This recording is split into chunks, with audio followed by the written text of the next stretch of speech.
ये तो हमने पिछली वीडियो में भी हमने पढ़ा कि arthroscopic procedures for the hip. इसको रीड दे देना एक दफ़ा, तो पूछ पूछ भी लेता आपको एमसीक्यू में पूछ सकता है। इस वजह से क्यों नहीं आता इंडिकेशंस पर हाल ही आ सकती हैं आपको पेपर में। उसके बाद है मैनेजमेंट। तो मैनेजमेंट कुछ जितना कुछ नहीं है, आपको पता है कि पोस्ट ऑपरेटिव है तो आपने ऑर्थोसिस तो देने ही देने हैं। कहते हैं अपने एक्टिविटी नोटेशन भी कि पोस्ट ऑपरेटिव रेपन इसको स्टार्ट करवा देंगे। सीपीएम यूनिट पे आप इसमें यूज़ कर सकते हैं। उसके बाद टेबल दिया हुआ है कि हम कौन सी जो टाइप ऑफ आर्थ्रोस्कोपिक प्रोसीजर को लेके चल रहे हैं, तो उस लिहाज से हमारे पास कुछ प्रिकॉशंस, कुछ रिस्ट्रिक्शंस होंगी। तो ये आपने देख लेनी है, इसमें कोई इतना समझाने वाली बात नहीं है, रट्टा है। तो इसके बाद हमारे पास है हिप आर्थ्रोप्लास्टी का, टोटल हिप आर्थ्रोप्लास्टी। ठीक है, इसकी इंडिकेशंस क्या होंगी कि स्फेयर पेन है, स्फेयर हिप पेन थी। आपने उन जो नॉन ऑपरेटिव प्रोसीजर्स हैं वो भी इस्तेमाल करके देख लिए आपने, तो आपने इसको कोई फ़ायदा नहीं हो रहा आपको। Severe hip pain with motion है, with weight bearing at rest, severe hip pain है। ठीक हो गया। और उसके बाद है कि पहले जो हमें फ्रैक्चर हुआ था उसको ऑपरेशन किया, उसको यूनाइट भी कर दिया, लेकिन फिर भी वो फ्रैक्चर यूनाइट नहीं हुआ। यहाँ पे ये भी हो सकता है कि फ्रैक्चर हुआ था जो कि नॉन यूनियन है, जिसकी वजह से इंस्टेबिलिटी हुई और फिर भी आपने उसको एहतियात नहीं किया, ना उसका मैनेजमेंट करवाया, तो फिर हिप जॉइंट की डिफॉर्मिटी की तरफ चला गया। ये भी हो सकता है कि उसको बोन ट्यूमर है, हिप जॉइंट का बोन ट्यूमर है, तो ऑब्वियसली उसके लिए आपको सर्जरी करके उसको तो पार्ट को निकालना पड़ेगा। और उसके बाद है फेलियर ऑफ कंजर्वेटिव ट्रीटमेंट। ठीक हो गया। इसमें क्या है, सिवियर हिप पेन है due to some underlying pathology. उसके बाद हमारे पास है जी नॉन यूनियन फ्रैक्चर्स हैं, बोन ट्यूमर्स हैं, और कंजर्वेटिव ट्रीटमेंट आपने यूज़ किया लेकिन उससे आपको फ़र्क नहीं पा रहा। तो ये 4 सिम्पली इंडिकेशंस फॉर सर्जरी होंगी हमारे पास। उसके बाद आ जाता है प्री ऑपरेटिव मैनेजमेंट। यहाँ पे ना इसका टेबल दिया, तो ये लाजमी करना है, ये वाला प्री ऑपरेटिव। तो इसमें क्या component of therapy related pre operative management. Pre basically हम क्या कर रहे हैं, इसमें preparation for the total hip arthroplasty कर रहे हैं। ठीक है, ये तो सबसे पहले हम क्या करना है, उसकी एग्जामिनेशन करनी है, उसका वैल्यूएशन करना है। एग्जामिनेशन में क्या करेंगे आप, उसका pain, range of motion, muscle strength, ability status, leg length, आप इन सब चीज़ों को पहले एग्जामिन कर लेंगे। कुछ क्वेश्चनर भी यहाँ पे दिए हुए हैं, जैसे हैरिस हिप स्कोर है, हिप आउटकम स्कोर है। तो सबसे पहले आपने क्या करना है, एग्जामिनेशन एंड एवेल्यूशन टोटली पहले कर लेनी है कि आया कि जॉइंट की हम सर्जरी करने तो लगे हैं, तो बाद में इतना इफेक्टिव है हमारी जो सर्जरी इतनी इफेक्टिव होगी कि वो पेशेंट चल फिर सके।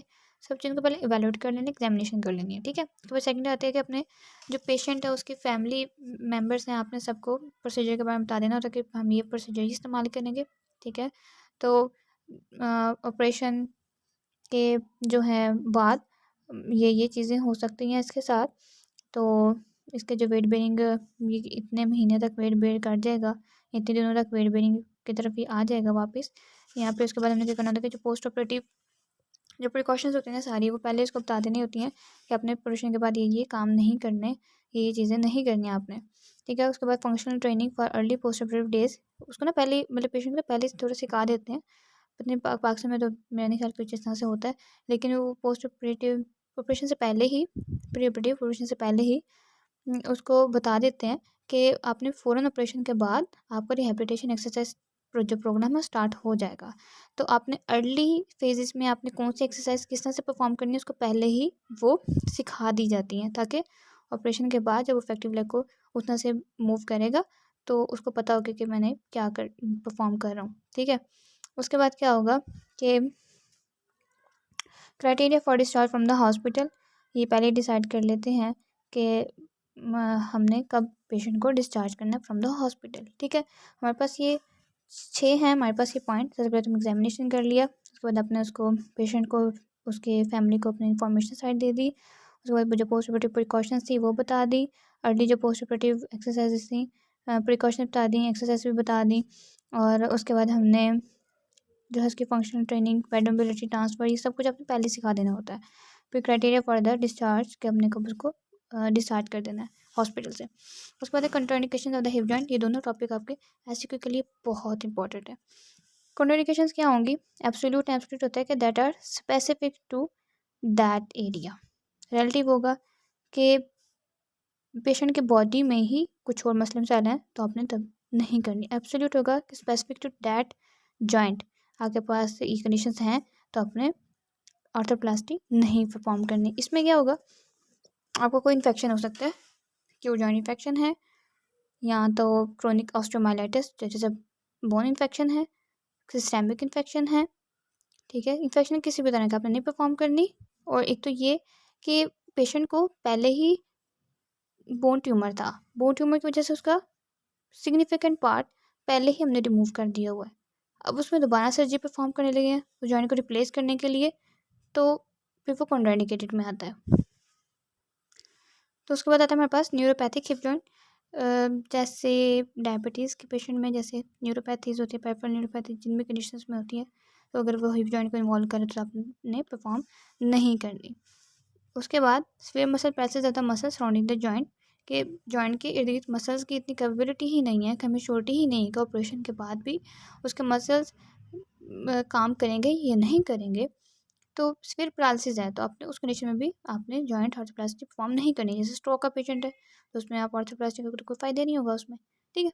उसके बाद आता है रिलेटिव। रिलेटिव होता है कि बॉडी में कहीं और ये कंडीशंस थी, तो आपने पहले सबसे पहले तो रिलेटिव कंडीशन को पहले ट्रीट करेंगे, फिर उसके बाद आप टोटल हिप आर्थोप्लास्टी की तरफ जा सकते हैं।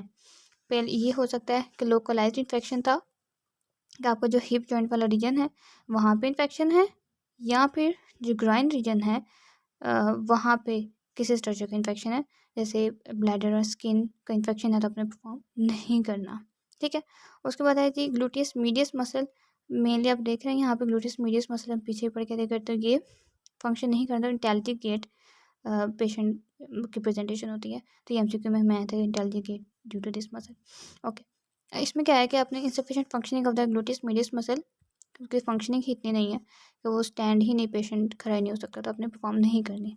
उसके अलावा प्रोग्रेसिवली न्यूरोलॉजिकल डिसऑर्डर, जैसे कोई मल्टीपल स्क्लेरोसिस है, तो पार्किंसन डिजीज़ है, कुछ जिनमें प्रोग्रेसिव न्यूरोलॉजिकल डिसऑर्डर है, तो आपने तभी परफॉर्म नहीं करनी होती, ठीक है। उसके बाद एक आता है कि इनसफिशेंट बोन स्टॉक्स, कि आपके पास इनसफिशेंट बोन स्टॉक्स थी associated with progressive bone disease. आपके पास स्टॉक ही नहीं है जिसके लिए आपने सर्जरी परफॉर्म करनी है, तब भी परफॉर्म नहीं करेंगे, ठीक है। Patient requiring extensive dental work, dental जो सर्जरी, अगर पेशेंट है उसकी डेंटल सर्जरी भी होनी है, आर्थोप्लास्टी भी होनी है, तो पहले उसे कहेंगे पहले तुम अपनी डेंटल सर्जरी करवा, क्योंकि हमने ट्रीट द फर्स्ट डीज, ठीक है। डेंटल सर्जरी पर परफॉर्म करके आएगा, करवा के आएगा, फिर आपने टोटल हिप आर्थोप्लास्टी की तरफ जा सकते हैं, ठीक है। उसके बाद यंग पेशेंट्स से हम नहीं करते, क्यों? क्योंकि यंग पेशेंट्स की क्या ख्वाहिश होगी, वो जंप कर सकें, घूम फिर सकें, भाग सकें, तो जो हाई डिमांड एक्टिविटीज़ में बेसिकली पार्टिसिपेट जो करते हैं मेनली यंग पेशेंट्स, आपने उसमें टोटल हिप आर्थोप्लास्टी परफॉर्म नहीं करनी, ठीक है। जैसे जो मैराथन रनिंग में जो एथलीट्स होते हैं, तो आप उसमें total hip arthroplasty perform suitable तो ये ना करें कि वो high demand, high load, high impact activity होती है, ठीक। उसके बाद हमारे पास नेक्स्ट में हम ये पढ़ेंगे प्रोसीजर्स के बारे में। प्रोसीजर्स के बारे में हमें इसलिए पढ़ना ज़रूरी है कि जब हम इसकी पोस्ट ऑपरेटिव मैनेजमेंट पे जाते हैं ना, तो उसमें हम ये ध्यान रखते हैं कि एक तो ये कि कॉमनली कौन सी अप्रोच यूज़ कर रहे हैं, कॉमनली कौन सी अप्रोच यूज़ हो रही है, एमसीक्यू में आ जाता है। आप ये भी होता है कि पोस्ट ऑपरेटिव मैनेजमेंट में depending on the type of the approach, आप उस हिसाब से उसके जो मैनेजमेंट प्रोग्राम है ना उसको मॉडिफाई करते हैं। तो इसलिए ना इसको थोड़ा सा क्विक रिव्यू देने की ज़रूरत है, पता होना चाहिए कि कौन सी अप्रोच इन है, या फिर इन फ्यूचर देखा आपके पास कोई पेशेंट रहता है हिप आर्थोप्लास्टी का, तो बेसिकली जब सर्जरी होती है किसी पेशेंट की, तो उसके ऑर्थोपेडिक सर्जन और पीटी का राब्ता, कम्युनिकेशन होना बहुत ज़रूरी है।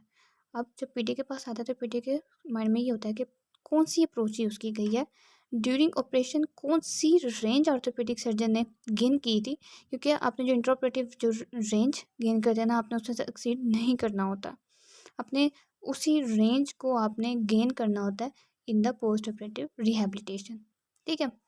तो ये थोड़ी चीज़ें ना मेरी तरह मिल मिला के चलती हैं, तो इसको हम देखेंगे कि इसका ओवरव्यू क्या है, प्रोसीजर्स के बारे में हम देखेंगे कि प्रोसीजर्स क्या हैं और कब यूज़ होते हैं, तो किस में क्या होता है।